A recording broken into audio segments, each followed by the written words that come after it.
오늘의 말씀은 로마서 10장 9절에서 13절 말씀입니다.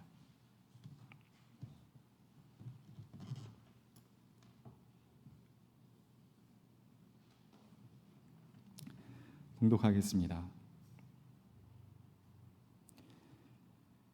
당신이 만일 예수는 주님이라고 입으로 고백하고 하나님께서 그를 죽은 사람들 가운데서 살리신 것을 마음으로 믿으면 구원을 얻을 것입니다. 사람은 마음으로 믿어서 의에 이르고 입으로 고백해서 구원에 이르게 됩니다. 성경은 그를 믿는 사람은 누구나 부끄러움을 당하지 않을 것이다 하고 말합니다. 유대 사람이나 그리스 사람이나 차별이 없습니다. 그는 모든 사람에게 똑같이 주님이 되어주시고 그를 부르는 모든 사람에게 풍성한 은혜를 내려주십니다. 주님의 이름을 부르는 사람은 누구든지 구원을 얻을 것입니다. 이는 하나님의 말씀입니다. 찬양 참 감사합니다. 찬양에 세 가지 등장시켜서 참 고맙습니다. 환경선교 주일에 걸맞게 해주신 것 같습니다. 오늘 예배의 자리에 동참한 모든 이들에게 주님의 은총과 평강이 함께 하시길 빕니다. 보통은 환경선교 주일은 다른 교단의 경우에는 지난주에 합니다마는 감리교회는 6월 첫 주를 평신도 주일로 하기 때문에 6월 둘째 주일인 이번 주일을 환경선교 주일로 그렇게 정하고 있습니다. 많은 사람들이 환경이라고 하는 말보다는 생태계라고 하는 말이 더 적절하지 않냐고 그렇게 말하기도 합니다. 왜냐하면 환경이라는 말 그 자체 속에 이미 인간 중심적인 생각이 담겨 있기 때문입니다. 그러나 생태계라고 하는 말 속에는 세상의 모든 생물과 그리고 무생물들이 함께 조화로운 세상을 이루어내고 있다고, 하나의 생명의 그물망을 형성하고 있다고 하는 그런 뜻이 그 속에 담겨 있습니다. 저 멀리 보이는 산, 그것은 무심하게 그곳에 있는 것처럼 보이고 그리고 무정물처럼 보이기는 하지만은 그런데 산도 또한 살아서 많은 일들을 하고 있습니다. 무생명들을 품에 안아주기도 하고요. 또 물을 저장하기도 하고 흘려보내기도 하고 숲을 통해서 구름을 만들어 우주의 리듬에 동참하기도 합니다. 그 때문에 산이 살아있다고 말할 수 있습니다. 강 또한 마찬가지입니다. 무생명들을 품에 안고 그리고 풍요롭게 만들죠.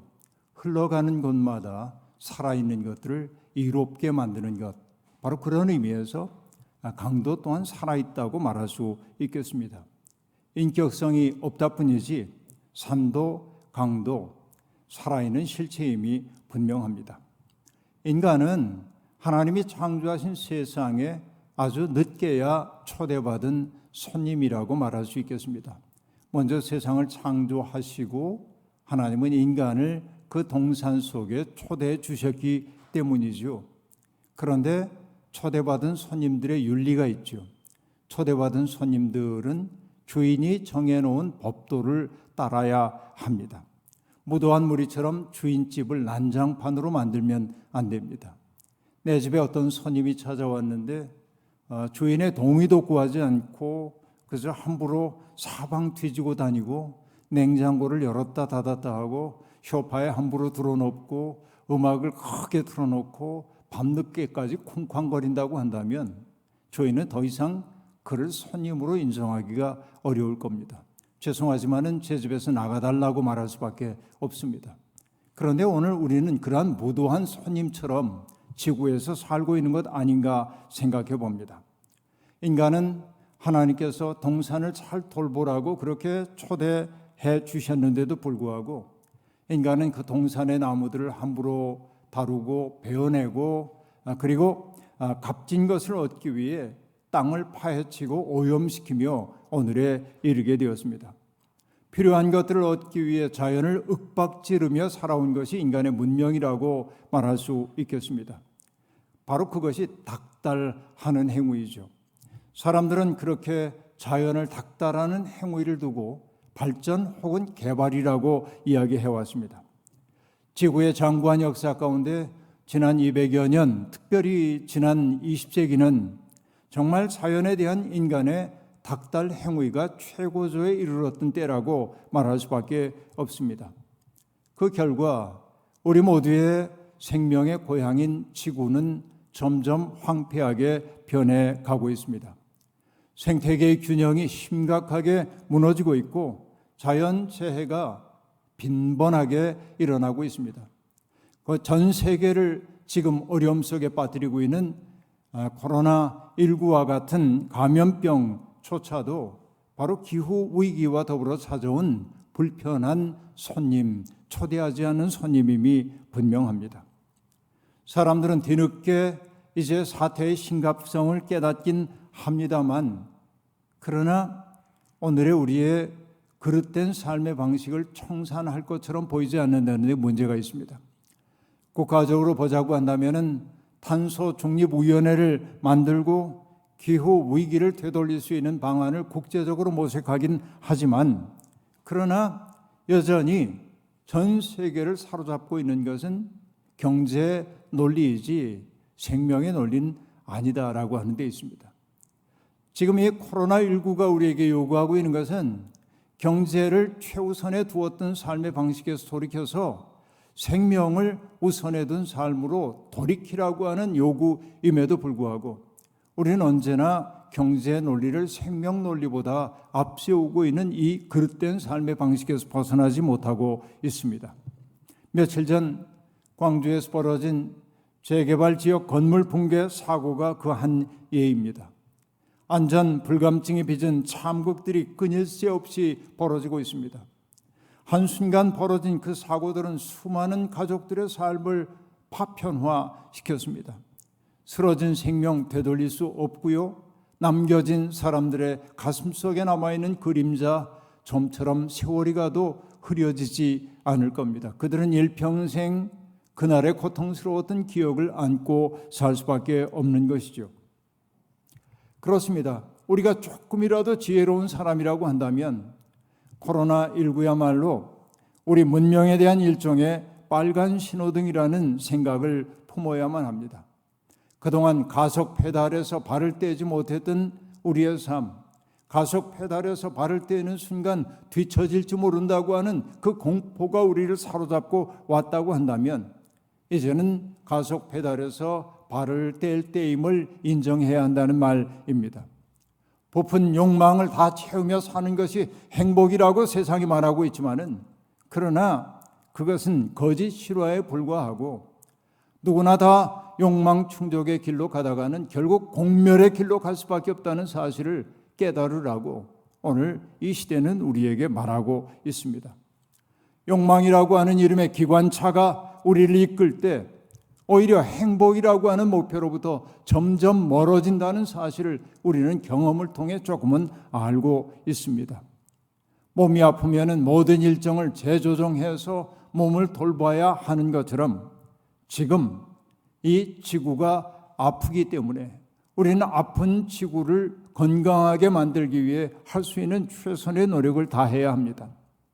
하던 일이니까 계속하다 보면 몸에 무리가 생기게 되고 그리고 병이 더 깊어질 수밖에 없습니다.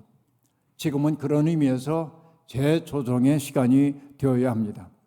우리의 삶이 지나칠 정도로 소비주의와 물질주의에 경도된 것은 아닌지, 욕망이 우리에게 준다고 하는 행복에 도취되어 살고 있는 것은 아닌지 돌이켜보아야 합니다.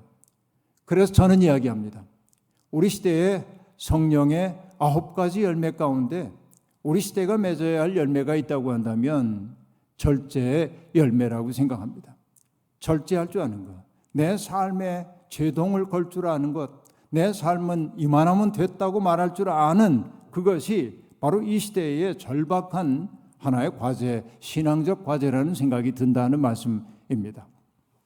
꽤 많은 분들이 기후 위기에 대처하기에는 너무 늦었다고 우물한 목소리로 말하기도 합니다. 이제는 우리가 할 수 있는 일이 없다는 것이지요.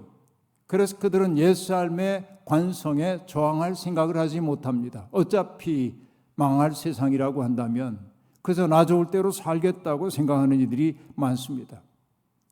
그러나 여러분, 믿음의 사람들은 그렇게 살면 안 됩니다. 우리는 우리의 가능성과 계산에 따라 사는 사람들 아닙니다. 하나님의 가능성을 믿고 사는 사람입니다. 그러니까 우리에게 불가능처럼 보이는 일이 하나님에게 가능함을 우리는 신뢰하며 살아야 합니다. 아니, 하나님의 뜻이 세상을 이렇게 새롭게 하는 것 아니라 해도, 그것 아니라 해도, 실패가 예정되어 있다 해도 생명의 하나님을 믿는 사람들이라고 한다면 어리석어 보이는 그 선택을 하며 살 수밖에 없다 하는 말씀입니다. 여러분, 할 수 있다는 계산이 나오기 때문이 아니라 꼭 해야 할 일이기 때문에 해야 하는 일도 있는 법입니다. 희망을 만드는 사람들, 그들은 현실적으로 보면 어리석어 보입니다. 왜냐하면 누가 봐도 불가능한 일에 도전하고 있기 때문에 그렇습니다. 그러나 역사를 돌이켜 생각해 보면 역사 속에서 희망을 만들었던 사람들은 가능한 것을 계산하고 자기를 거기에 투신한 사람들은 아닙니다. 불가능해 보이지만은 그렇게 할 수밖에 없는 내적인 충동이 있어서 자기를 희생해가며 그 길로 갔던 사람들이 희망을 만들어냈던 것을 우리가 알 수 있습니다. 우리는 그 어리석은 감행을 통해 조금은 더 나은 세상에 살고 있는 것입니다. 어쩔 수 없다고 말하면서 세상에 순응하고 있는 우리의 삶을 정당화하면 안 됩니다. 출애굽기에서 하나님은 애굽에서 종살이하던 사람들에게 젖과 꿀이 흐르는 땅에 대한 비전을 심어 주셨습니다. 예수님은 로마 제국이 지배하고 있던 그 세계, 힘이 정의처럼 여겨지고 있는 그 세계에서 힘 있는 사람이 힘없는 사람을 섬기는 그런 역전된 삶의 방식을 사람들에게 제시하면서 바로 그것이 하나님 나라의 비전이라고 말씀하신 바가 있습니다. 그렇습니다. 믿음을 갖고 산다고 하는 것은 기존 체제에 순응하며 사는 것 아니라 그 기존 체제가 하나님의 뜻을 훼손한다고 여기면 위험을 무릅쓰며 거기에 거스르는 삶을 선택하는 데 있습니다. 제가 번역한 책 가운데 버나드 브랜든 스캇이라는 사람이 썼던 책이 하나 있습니다. 예수의 비유 다시 듣기라고 하는 제목입니다. 그 책의 부제가 재미있습니다. Reimagine the world라고 되어 있는데요, 세상을 다시 상상하다라고 말할 수 있겠습니다. 저는 그것을 세상 다시 그리기라고 번역했습니다만, 그러니까 당연히 세상을 다시금 그릴 줄 아는 게 예수 그리스도의 하나님 나라 비유라고 하는 것이지요. 이게 중요한 겁니다.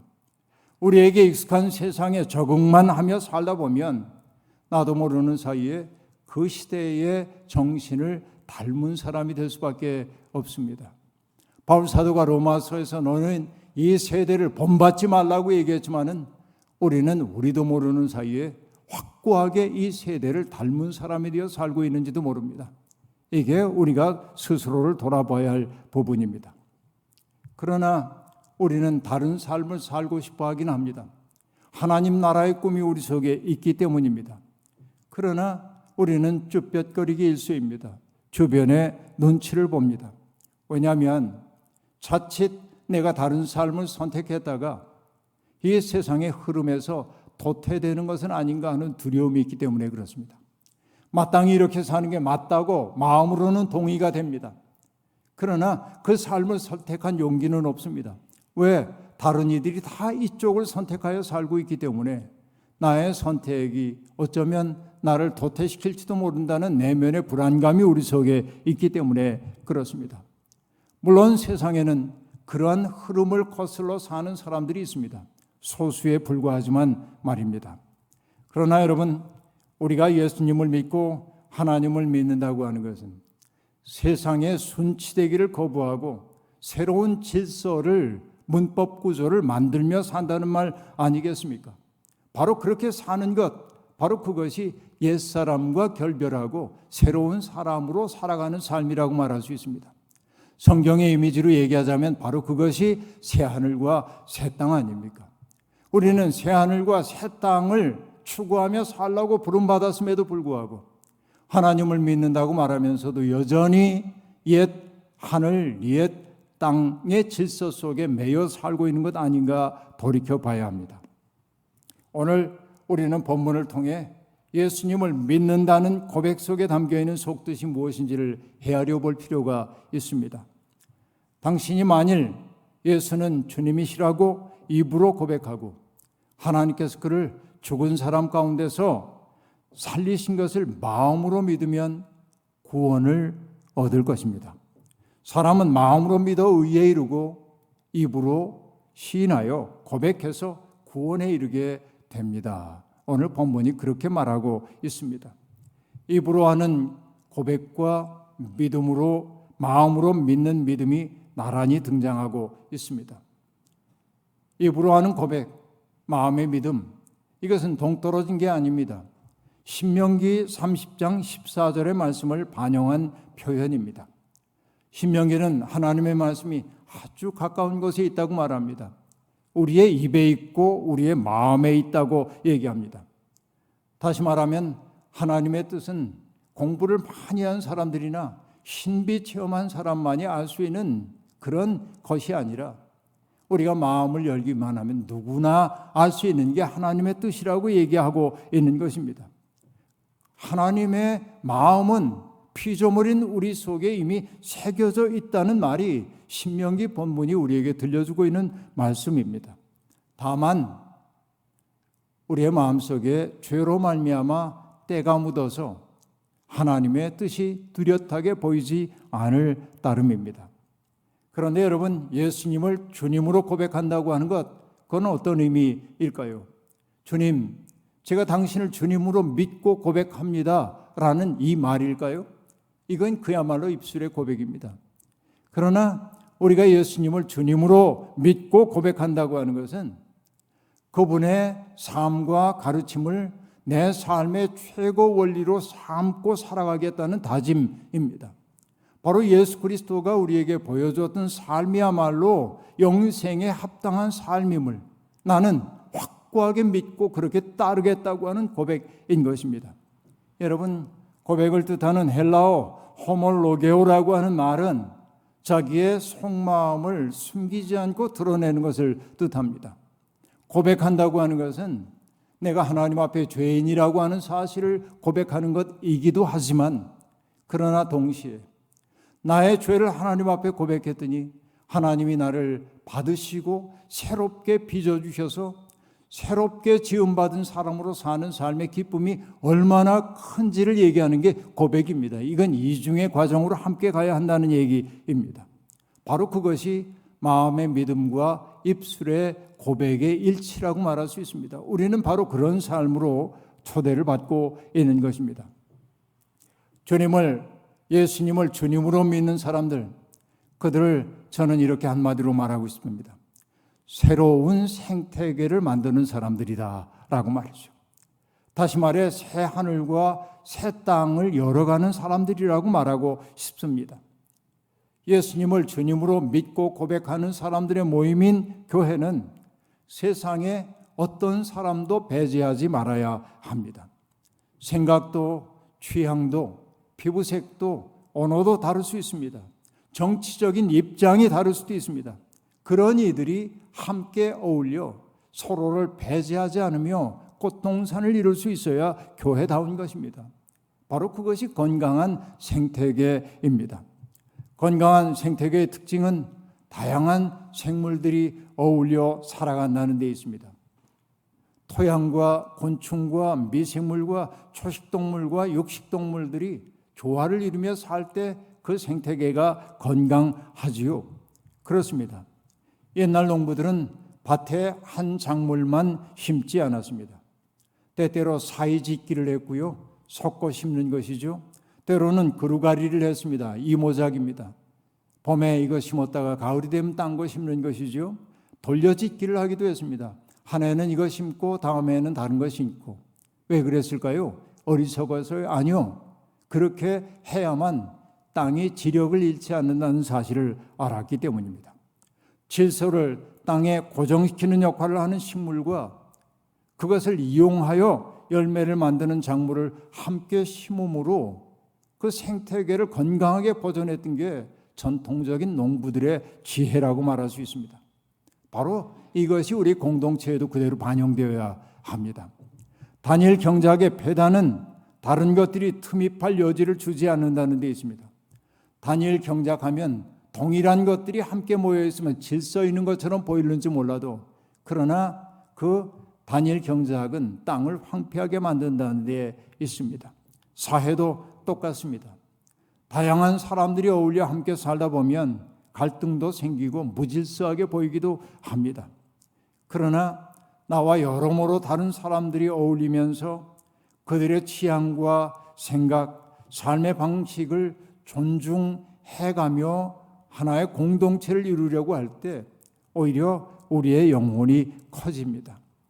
예수님의 초기 제자들 여러분 머릿속에 생각해 보십시오. 갈릴리 어부들이 먼저 떠오르죠. 갈릴리 어부들이 있습니다. 세관원도 있습니다. 그리고 로마에 폭력적으로 저항해야 한다고 하는 열혈당원들도 있었습니다. 주님이 아니었다면 만날 수 없는 부류의 사람들입니다. 그러나 그들이 예수 그리스도라고 하는 중심과 잇대어져 있을 때 그들은 하나의 공동체를 이루어냈습니다. 그리고 그들은 하나의 목표를 공유했습니다. 사람 낚는 어부, 하나님 나라의 꿈. 그래서 그 꿈 안에서 그들은 일치를 맛보게 되었던 것입니다. 그들은 주님의 사랑 안에 머물면서 자신들의 삶이 회복되는 기쁨을 맛보았습니다. 로마가 지배하고 있던 세상에서 예수를 믿는 사람들은 새로운 생태계를 만들어 냈던 것입니다. 오늘 우리 환경부가 불렀던 찬양 주님의 숲의 가사가 참 의미심장합니다. 어느 날 문득 당신이 찾아온 푸르른 저 숲속엔 평온하게 쉴 수 있는 곳을 찾아 당신이 지나온 이 거리는 언제나 낯설게 느껴. 이게 우리의 삶이죠. 우리는 다 평안함을 원합니다. 그리고 우리는 누구나 다 저 푸르른 숲속에 가면 행복이 있을 거라고 생각하지만, 그러나 언제나 우리가 맞닥뜨리는 것은 낯선 세상의 풍경입니다. 그래서 이 노래는 아프게 고백합니다. 그 어디에도 평화 없네, 참 평화 없네.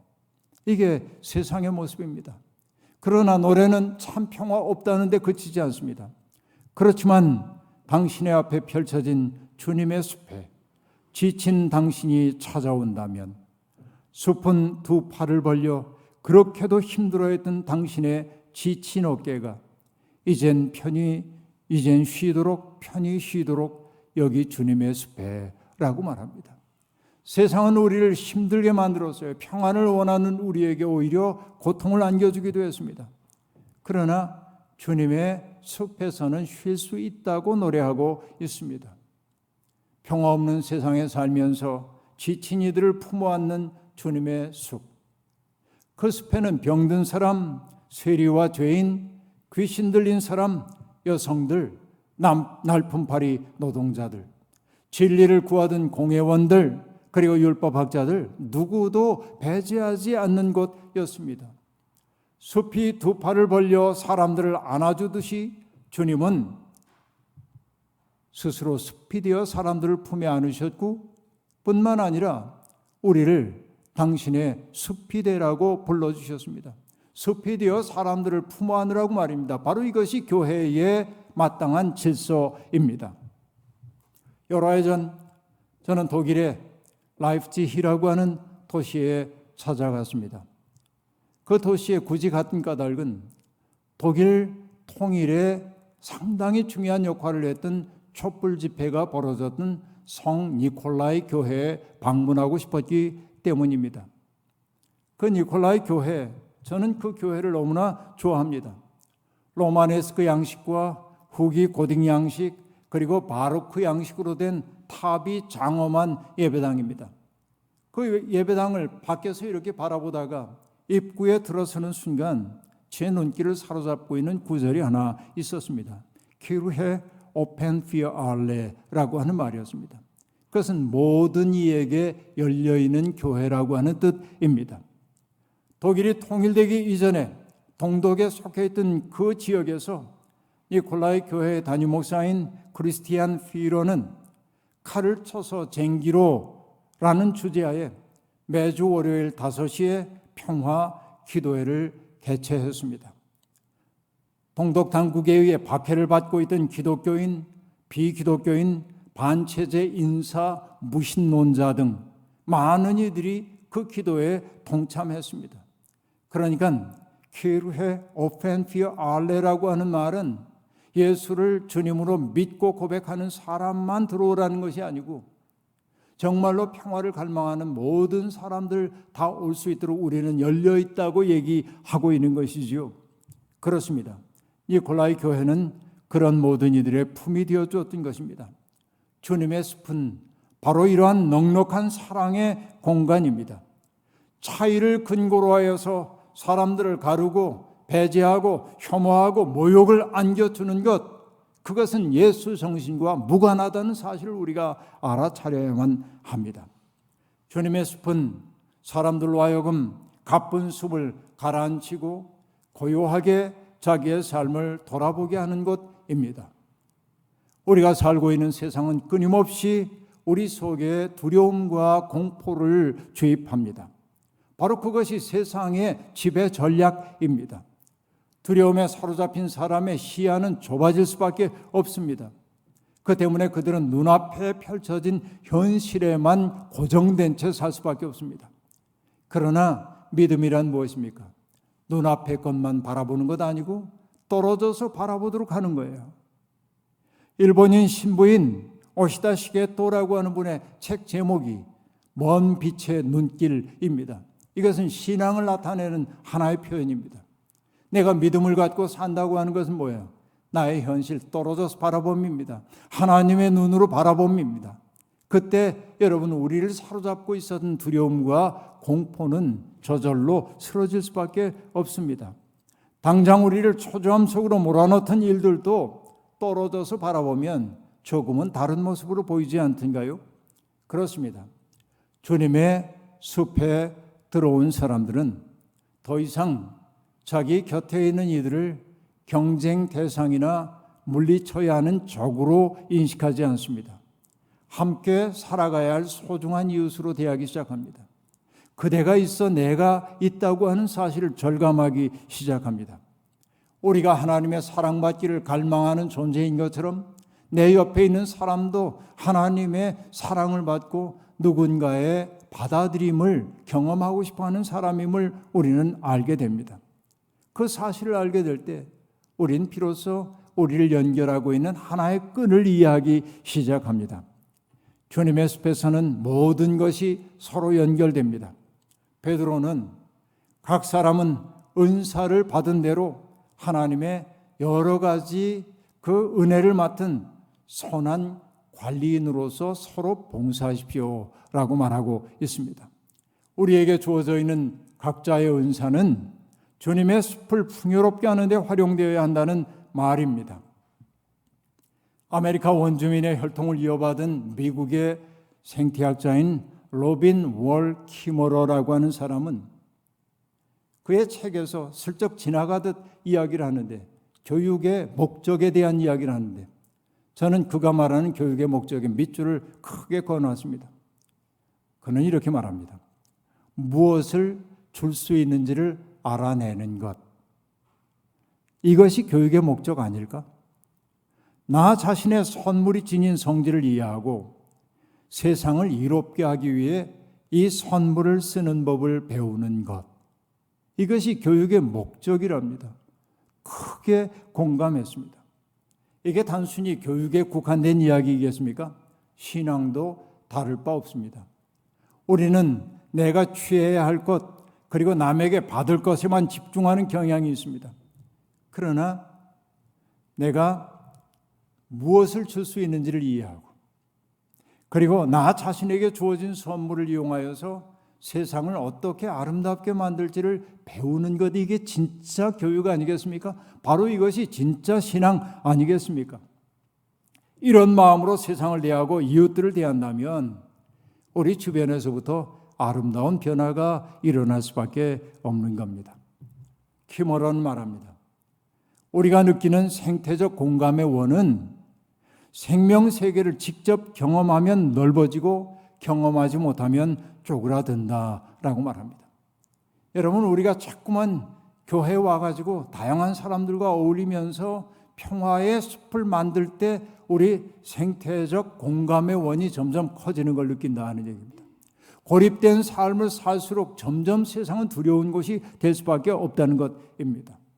여러분, 생명의 아름다움을 자각하는 사람들은 아무도 함부로 살 수가 없습니다. 낭비하며 살 수도 없습니다. 기독교 환경운동연대는 한국교회 탄소 중립 캠페인을 전개하면서 그 주제를 생명의 길 초록의 발자국이라고 정했습니다. 캠페인은 7가지 실천 사항을 교회에 제시하고 있습니다. 녹색 교통, 기후 미식. 기후 미식이 뭔가 싶죠? 그러니까 탄소 배출을 최소화하는 방식의 음식을 먹자라고 하는 얘기인데 자세한 얘기 여러분 나중에 참고해 보십시오. 그린 에너지, 슬로우 패션, 녹색 소재, 미니멀 라이프, 생명 경제가 그것입니다. 이 모든 것 한마디로 얘기하면 탄소 배출을 최소화하는 삶을 살자는 것입니다. 에너지나 물건의 불필요한 낭비를 줄이고 녹색 기업이나 생활협동조합에 대한 지원을 아끼지 않은 삶의 방식 자체가 당신의 나라가 임하소서라는 기도임을 우리는 믿어야 할 것입니다. 바로 이것이 이 시대에 구원받은 사람들의 마땅한 삶의 방식이 되어야 합니다.